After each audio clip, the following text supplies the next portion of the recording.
नमस्कार विद्यार्थी मित्रांनो, मी तुमची एड्युकेटर श्वेता चंदनकर तुम्हा सर्वांचे global online UGC net set exam preparation या युट्यूब चॅनलवर स्वागत करते.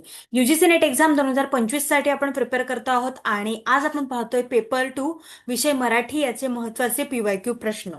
जे तुम्हाला प्रश्न कसे सॉल्व्ह करायचे किंवा ट्रिक्स काय असतात किंवा मग ऑप्शन्स घेऊन आपण कशा पद्धतीने सॉल्व्ह करू शकतो, हे आपण सगळे इथे बघणार आहोत. आणि मराठीचं कसं असतं, जेवढे जास्त आपण प्रश्न उत्तर वाचत जाऊ किंवा कानावर आपल्या पडत जाईल किंवा मग वाचत जाऊ, तेवढेच जास्त आपलं पाठांतर होतं असतं आणि त्याच बेसिसवर आपण आपला पेपर सॉल्व्ह करायचा असतो.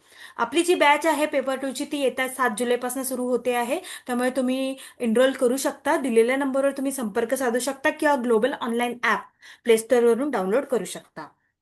ग्लोबल ऑनलाईन आपल्यासाठी घेऊन आले आहे पेपर 2 सिलेबसचा कोर्स, फुल कोर्स, ज्यामध्ये मराठी आहे, इंग्लिश आहे, एज्युकेशन आहे, हिस्ट्री आहे, लाईफ सायन्स आहे, पॉलिटिकल सायन्स आहे, कम्प्युटर सायन्स आहे, मॅनेजमेंट आहे आणि कॉमर्स आहे. या फुल कोर्समध्ये तुम्हाला पेपर 1 जो आहे तो फ्री मिळणार आहे आणि सोबतच कंप्लीट 10 युनिटचे नोट्स मिळणार आहे पीडीएफमध्ये आणि फुल सिलेबस टेस्ट मिळणार आहे, 20+ टेस्ट मिळणार आहे, प्रत्येक सेक्शन वाईज टेस्ट मिळणार आहे. त्यामुळे हा जो कोर्स आहे तो खूप खूप महत्त्वाचा ठरणार आहे तुमच्यासाठी, तुम्ही जर का एक्झाम प्रिपरेशन करत असाल. आणि याची जी फीज आहे ती 10,000 रुपये आहे, पण तुमच्यासाठी खास ती 8,000 रुपये असणार आहे. त्यामुळे जर का तुम्हाला एनरोल करायचं असेल तर दिलेल्या नंबरवर संपर्क साधू शकता किंवा ग्लोबल ऑनलाईन ॲप प्ले स्टोअरवरून डाउनलोड करू शकता.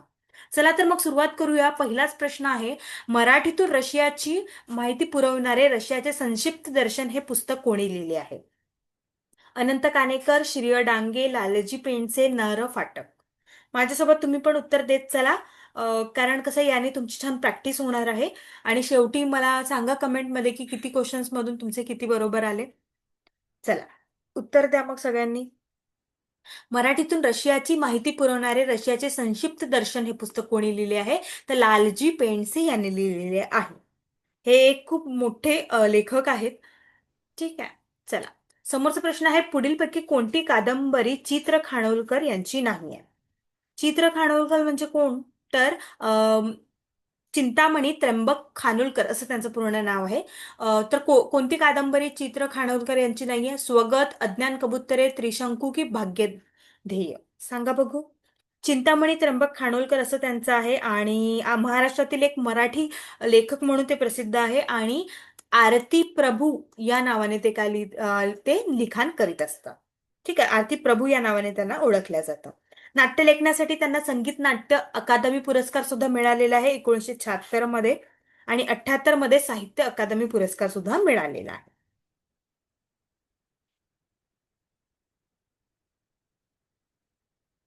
सांगा बघू मग कोणती कादंबरी नाहीये? त्रिशंकू तर त्यांची कादंबरी आहे. पुन्हा कोणती आहे? तर कोणती नाहीये? स्वगत जी आहे कादंबरी ती चित्र खानोलकर यांची नाहीये. ठीक आहे, बाकी सगळ्या ज्या कादंबरी आहेत त्या चित्र खानोलकर यांच्या आहे, म्हणजे आरती प्रभू यांच्या आहेत. अज्ञान कबुतरे, त्रिशंकू आणि भाग्यतेय. चला, समोरचा प्रश्न आहे, सूर्य पाहिलेला माणूस, 400 कोटी विसरभोळे, ठोंबा या नाटकाचे लेखक कोण आहे? सूर्य पाहिलेला माणूस, सपने करिताचे मुलं, 400 कोटी विसरभोळे आणि ठोंब्या या नाटकाचे लेखक कोण आहे? अतुल पेठे, अभिराम भडकमकर, मकरंद साठे की श्याम मनोहर? कोण आहे सांगा बघू.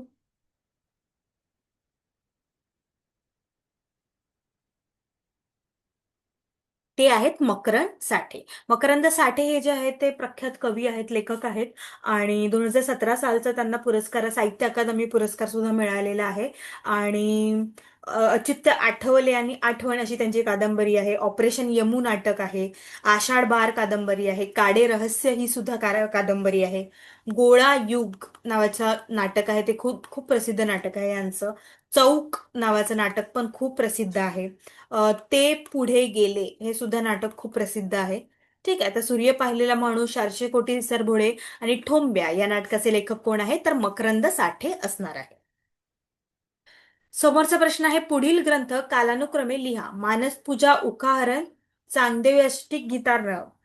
सांगा बघू कोणता ग्रंथ आधी आलेला आहे? सांगा बघू. पुढील ग्रंथ हे आपल्याला कालानुक्रमे लावायचे आहे.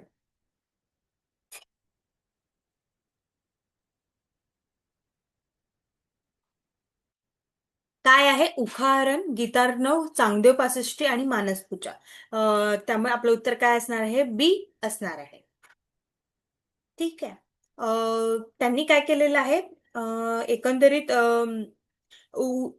उलट बाजूने, जसं उदाहरण हा 17th सेंचुरीचा आहे, 17व्या शतकाचा. गीतार्णव हा 16व्या शतकांचा आहे. चांगदेव पासष्टी हा 15व्या शतकाचा, 17व्या शतकाचा आहे. आणि मानसपूजा 17 नाही, हे 15व्या शतकाचं आहे आणि मानसपूजा हे आधीचं आहे. ठीक आहे. चला. समोरचा प्रश्न आहे, कृषी संस्कृतीतील समाज जीवनाचे चित्रण ही ग्रामीण साहित्य चळवळीची पूर्वअट असली तरी गावगाड्यातील इतर समाज घटकांचे चित्रण त्यात वर्ज्य नव्हते. संपूर्ण विधान चूक, संपूर्ण विधान बरोबर, पूर्वार्ध उत्तरार्ध चूक, पूर्व चूक, उत्तरार्ध बरोबर. सांगा बघू, कृषी संस्कृतीतील जे समाज जीवनाचे चित्रण आहे ते ग्रामीण साहित्यात तर आलेलेच आहे, हे आपल्याला माहिती आहे.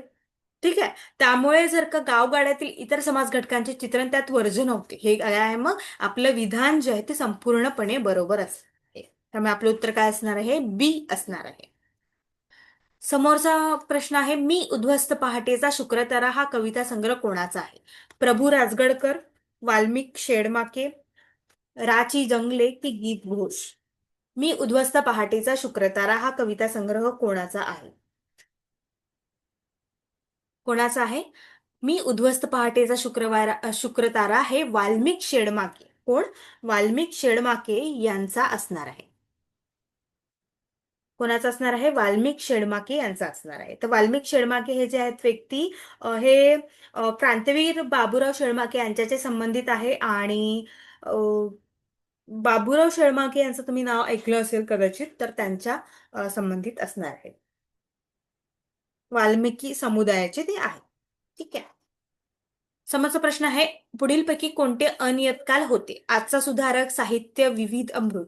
हे नियतकालिकवर भरपूर प्रश्न विचारतात. नियतकाली, अनियतकाली, वृत्तपत्रे यावर एक, दोन, दोन, तीन तरी प्रश्न असतात आहे. त्यामुळे हे जे आहे अनियतकालिक, नियतकालिक आणि वृत्तपत्रे हे महत्वाचे ठरतात. ठीक आहे. त्यामुळे नेहमी जो अभ्यास करताना सुद्धा आपल्याला याचा अभ्यास करावा लागणार आहे. तर आपलं उत्तर काय असणार आहे? आजचा सुधारक. काय आहे हे? पुढील पैकी यापैकी अनियतकाल जे आहे ते आजचा सुधारक असणार आहे.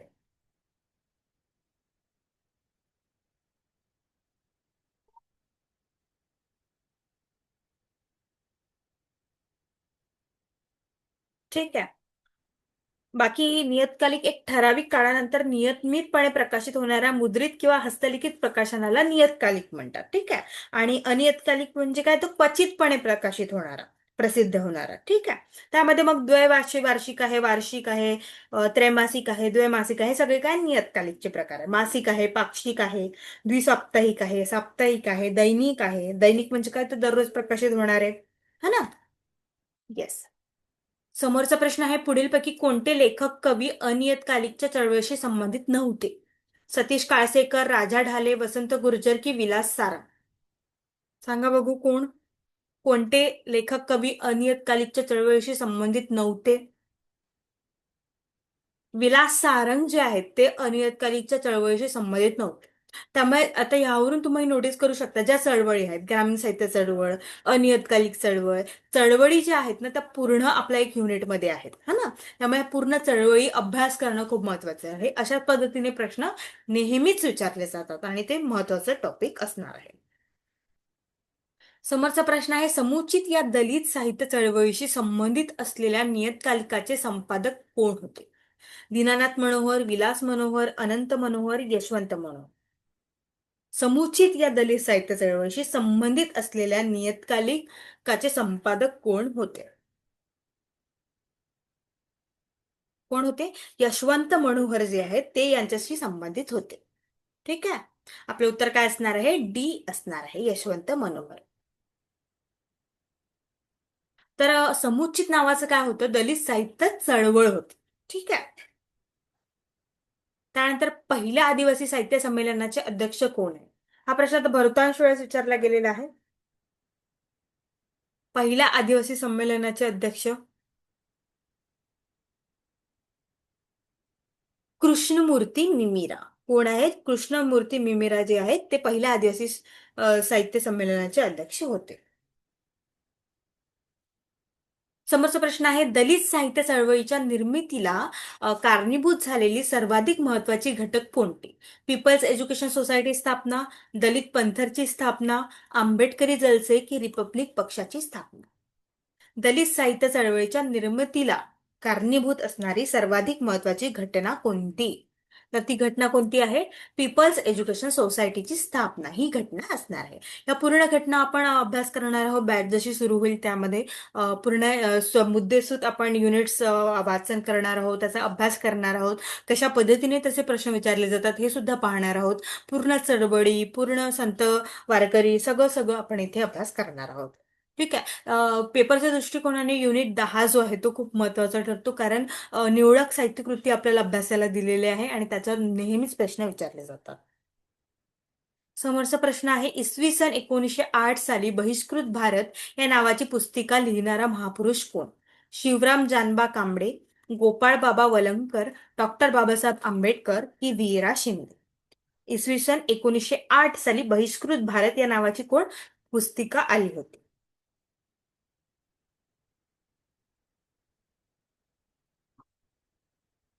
तर ते कोण आहे? डॉक्टर बाबासाहेब आंबेडकर. वीरा शिंदे नाही आहेत ते. ते कोण आहेत? बाबासाहेब आंबेडकर आहेत. त्यांनी बहिष्कृत भारत या अ, ही नावाची पुस्तिका लिहिलेली आहे 1908 मध्ये. ठीक आहे. आणि प्रमुख व्यक्तिमत्व तेच होते. त्यानंतर ठाणे जिल्ह्यातील आदिवासी चळवळीचे जेव्हा माणूस जागा होतो या पुस्तकातून कोणी चित्रण केलेले आहे? कविता महाजन, गोविंद मोरे, गोदावरी परुळेकर की अहिल्या रंगेलकर? ठाणे जिल्ह्यातील आदिवासी चळवळी, आता मी आत्ताच आपण ग्रामीण चळवळ पाहिली होती, तर आता ते काय आहे? आदिवासी चळवळ आहे. त्याला काय विचारलंय? जेव्हा माणूस जागा होतो या पुस्तकातून कोणी चित्रण केलेले आहे ते आपल्याला विचारलेलं आहे. तर कोणी केलेले आहे?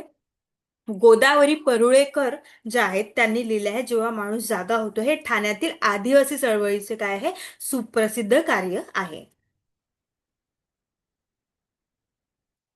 समोरचा प्रश्न आहे, हाकारा हे नियतकालिक कोणत्या चळवळीचे मुखपत्र होते? जनसाहित्य चळवळ, दलित साहित्य चळवळ, ग्रामीण साहित्य चळवळ की आदिवासी साहित्य चळवळ? ह्या पूर्ण चळवळी आपल्याला अभ्यास करायचा आहे की नेमकं यामध्ये कोणकोणत्या प्रकारचे कार्य झालेले आहे. त्यामुळे सांगा, हाकारा हे नियतकालिक कोणत्या चळवळीचे मुख्य पत्र होते? हे आदिवासी साहित्य चळवळाचे मुखपत्र होते. ठीक आहे. समोरचा प्रश्न आहे, स्वातंत्र्याच्या 50 वर्षात व्यथा माझी अशी आहे, छातीवरती बंदुकानी, पाठीमागे मागे दंडूक आहे. आदिवासीच्या पोलीस छळाचे वर्णन करणाऱ्या काव्यपंक्ती कोणत्या कवयित्रींच्या आहेत? उषा किरण आत्राम, कुसुम अलाम, पुष्पा गावित की माहेश्वरी गावित? सांगा बघू. स्वातंत्र्याच्या 50 वर्षात व्यथा माझी अशी आहे, छातीवरी बंदूक आणि पाठीवरी दंडूक आहे. आदिवासीच्या पोलीस छळाचे वर्णन करणाऱ्या काव्यपंक्ती कोणत्या कवयित्रीच्या आहेत? कोणत्या कवयित्रीच्या आहेत? त्या आहेत कुसुम आलम यांच्या. त्या आहेत कुसुम आलम यांच्या. आणि उषा किरण आत्राम, पुष्पा गावित, माहेश्वरी गावित हे सगळ्या प्रसिद्ध कवी आहेत. है ना? त्यानंतर केट मिलट यांनी लिहिलेला स्त्रीवादावरील ग्रंथ कोणता? The feminine mistake, sex destiny, sexual linguistic, sexual politics? सांगा बघू. केट मिलेट यांनी लिहिलेला. कोणी? केट मिलेट यांनी. कोणतं लिहिलेलं आहे केट मिलेट यांनी? सेक्शुअल पॉलिटिक्स जे आहे ते त्यांनी लिहिलेली आहे. ठीक. त्यानंतर साखर कारखान्यात काम करणाऱ्या कामगार जीवनाचे चित्रण करणारी कादंबरी कोणती? सांगा बघू. बळी, पुत्र, शिदोरी की शापी? साखर कारखान्यात काम करणाऱ्या कामगार जीवनाचे चित्रण करणारी कादंबरी कोणती आहे? शिदोरी आहे. आणि ही कोणाची आहे? ही आहे शंकर पाटील यांची. कोणाची आहे? शंकर पाटील यांची. तर जी महाराष्ट्रातील साखर कारखाना कामगाराचे संघर्षाचे आणि जीवनाचे वास्तववादी चित्रण यामध्ये केलेले आहे. ठीक आहे. जर का तुम्ही माझी सिरीज ही फॉलो करत असाल तर मला सांगा, बळी ही कादंबरी कोणाची आहे? कमेंट सेक्शन मध्ये नक्की सांगा. समोरचा प्रश्न आहे, पुढीलपैकी कोणत्या लेखकाच्या लेखनातून मार्क्सवादी विचारांचा आविष्कार झालेला दिसतो? भास्कर चंदनशिव, अण्णाभाऊ साठे, आनंद विनायक जातगावकर की चारुता सागर?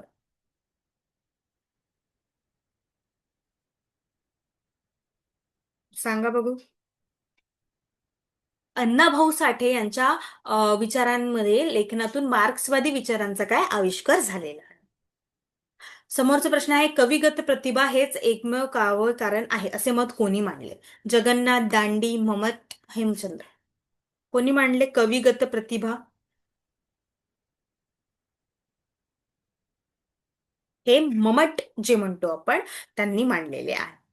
ठीक आहे, आपलं उत्तर काय असणार आहे? क असणार आहे. त्यानंतर वामनाने किती रीती सांगितल्या? 3, 4, 6, 2. वामनाने किती रीती सांगितल्या?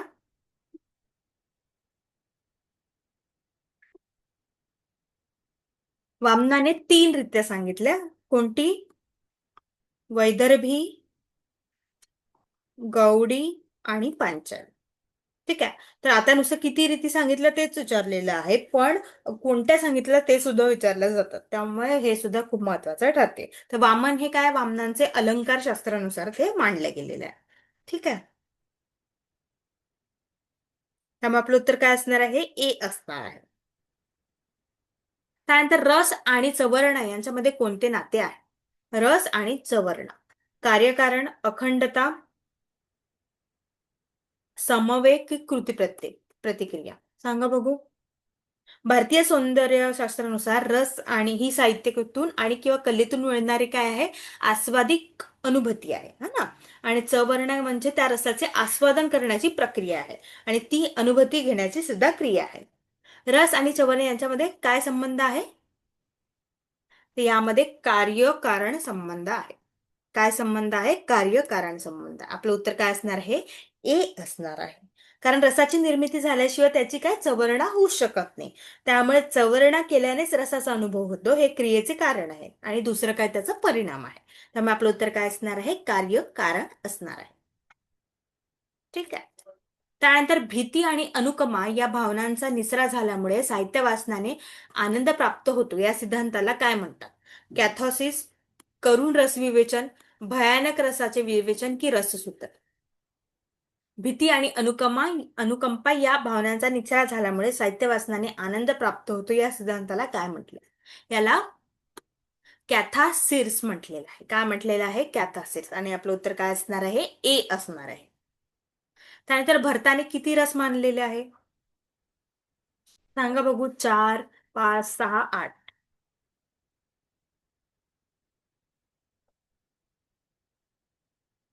किती मांडलेले आहे? भरताने किती रस मांडलेले आहे? त्यांनी 8 रस मांडलेले आहे. किती? 8.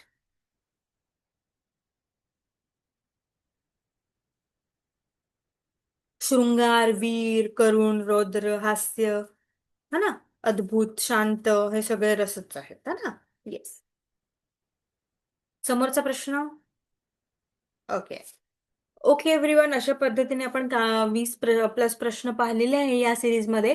आणि आपला प्रश्न आहे की बळी ही कादंबरी कोणाची आहे? त्यामुळे कमेंट सेक्शनमध्ये नक्की तुम्ही सांगा. आणि येस, ही सिरीज आपण अशीच कंटिन्यू करणार आहोत, कारण मराठीचा अभ्यास जो आहे तो बहुतांश अभ्यास हा प्रश्नांमधून पण होतो. जेवढे प्रश्न उत्तर तुम्ही वाचता किंवा मग जेवढे समजून घेता त्याबद्दल, त्यामुळे प्रश्नांनी पण आपला अभ्यास होतो, हे तुम्ही विसरून जाऊ नका. यामध्ये खूप चांगला अभ्यास होऊ शकतो. ठीक आहे. आणि या व्यतिरिक्त येत्या 7 जुलैला आपलं सेकंड बॅच सुरू होते आहे. त्यामुळे जर का तुम्हाला एनरोल करायचे असेल तर दिलेल्या नंबरवर संपर्क साधू शकता किंवा ग्लोबल ऑनलाईन ॲप प्ले स्टोअरवरून डाउनलोड करू शकता. Thank you so much.